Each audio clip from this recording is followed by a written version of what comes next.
Hello there, Drew Hanish, Whiskey Lore, and time for another whiskey tasting. And today I am going back to Dalmore 12.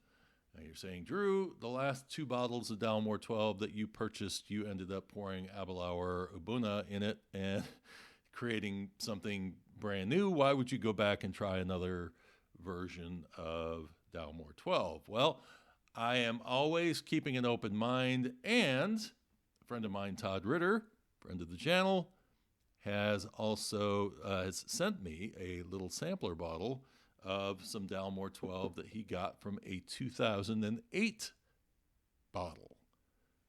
Interesting. Okay, so I'm thinking back to what I did not like about Dalmore 12. My recollection is lower ABV at 40%. I feel like a little bit more amping there might help it some. Another thing is, I don't know why, but I see this elegant barrel, bottle, and I hear sherry barrel, and to me, it always comes across as a little too bourbon-esque for me, from the influence from the bourbon barrel. So it's never been one that I've overly loved, and so what I would do is I would take my Aberlour Ubuna, pour it in there, and then actually come up with something really, really interesting.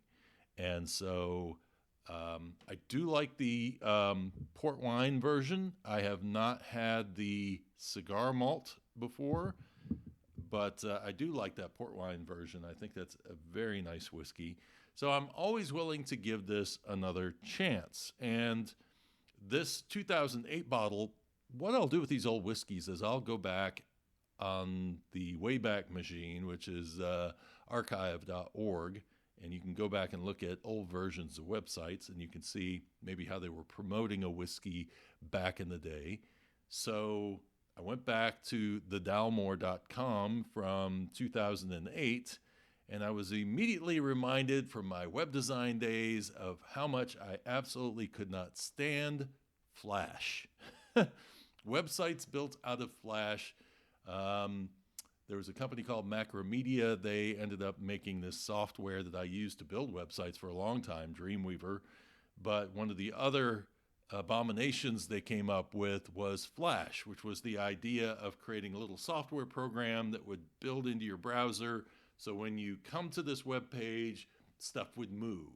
You know, today we're used to seeing stuff move because they've learned parallax and all of these different coding technologies to be able to use style sheets to be able to make all this movement without having to go into some software program and build in your pictures and have a timeline and do all of this. It was tedious to build, and then you'd have a client that would ask you to put them on their web page as an opening because they thought people who came to your website wanted to sit there and watch a movie for a half hour before they got in and actually got to the content that they were looking for.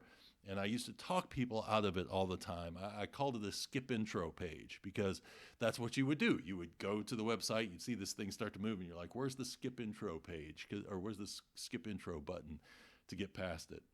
And the true abomination was when they would build an entire website out of Flash. And lo and behold, that's what they did with the Dalmore website. So when I went in, I had to wait for 3 minutes for the whole entire website to finally get itself loaded.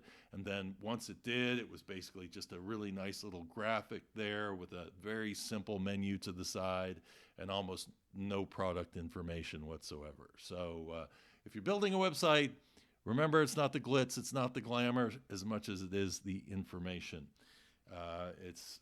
Thank the Lord, those days are gone. Anyway, here we go with a tasting of Dalmore. Thank you for sitting there with me through that Wayback experience. So I couldn't find much information. They were basically talking about their copper-beaten stills, which I thought was an interesting way of phrasing it. And then a little bit in terms of tasting notes, but they weren't saying what whiskey they were really doing tasting notes on. I'm assuming probably Dalmore 12 because that would be their flagship whiskey. So what I noticed was they talked first about the sherry barrels, then went on to talk about the American bourbon barrels.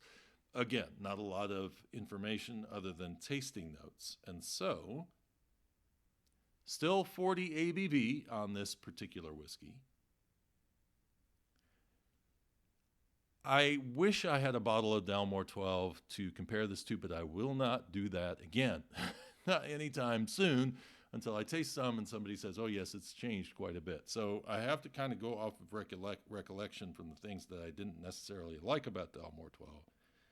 This is very fragrant. So if there was any issue with fragrance on the nose, this has beat that down. There is a mixture of this blood orange with a grain note that just infuses together, and this raisin note that comes through from the sherry barrel, guessing Oloroso. And then like this cherry Twizzler note, which is was really kind of a sweetness that it's adding to it. And maybe there's some PX involved in this. I'm not sure. And then there's a light must from the warehouse in here. So it's that thing that I sort of would expect out of a Dalmore to have some of that old warehouse kind of a smell to it. Cheers.